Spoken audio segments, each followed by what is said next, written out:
Hey, history buffs and movie lovers. What if I told you baseball once helped save a nation's soul?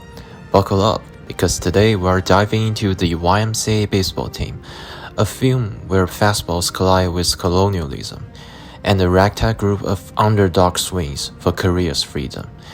I'm Tianzai Chiu Jeffrey, your guide today. And this isn't just a sports flick, it's a time machine to 1905 Korea, a time when Japan was squeezing the country like a boa constrictor. And a bunch of rebels said, you know what? Let's play ball. Okay, first, let's set the stage.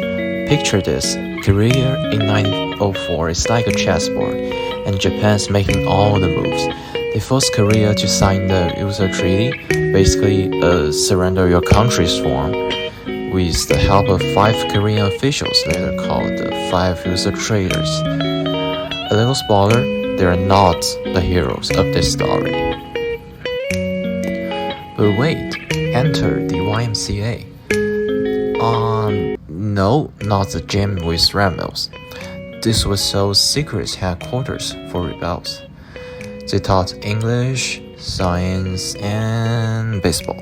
Yup, American missionaries brought the game, and the Koreans back then were like, this slaps, let's use it to fight colonialism. After that, baseball became Korea's secret weapon. While Japan was busy flexing military power, Koreans were stealing base and building, most of important, pride.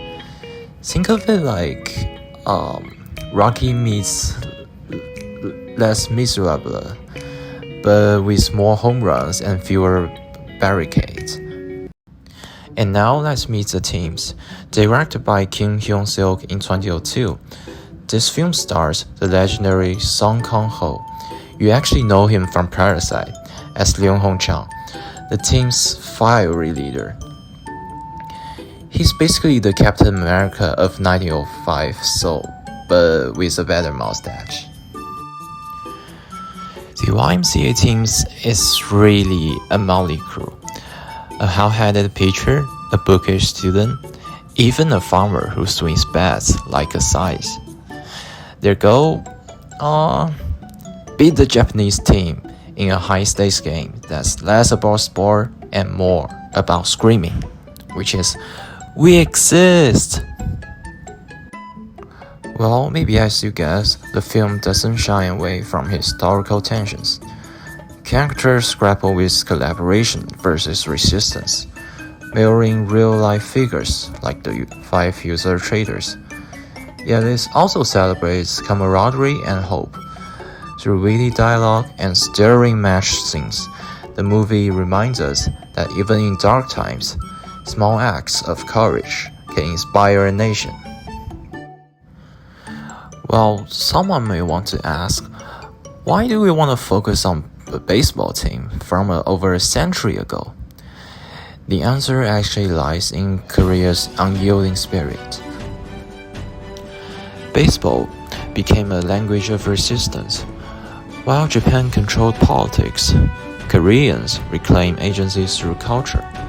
Sports, music, education, you name it.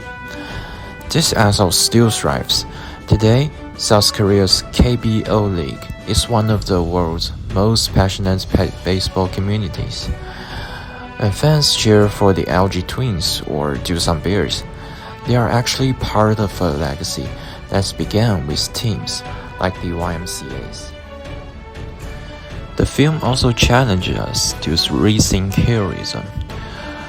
While history books often spotlight kings and generals and marshals, the YMCA baseball team celebrates everyday courage like the normal people.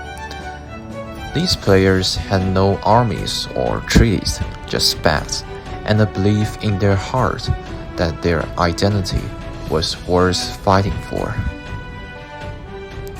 For a global audience, this story transcends borders. Think of the 1936 Olympics, where Jesse Owens defied Nazi ideology, or the 1995 Rugby World Cup in post-apartheid South Africa. Sports have always been an arena for larger battles, and Korea's story here is no exception. To sum up, the YMCA baseball team is more than just a movie. It's a bridge between past and present. It reminds us that resilience isn't always loud. Sometimes it's a crack of a bat, the roar of a crowd, or a student should still play on despite the odds.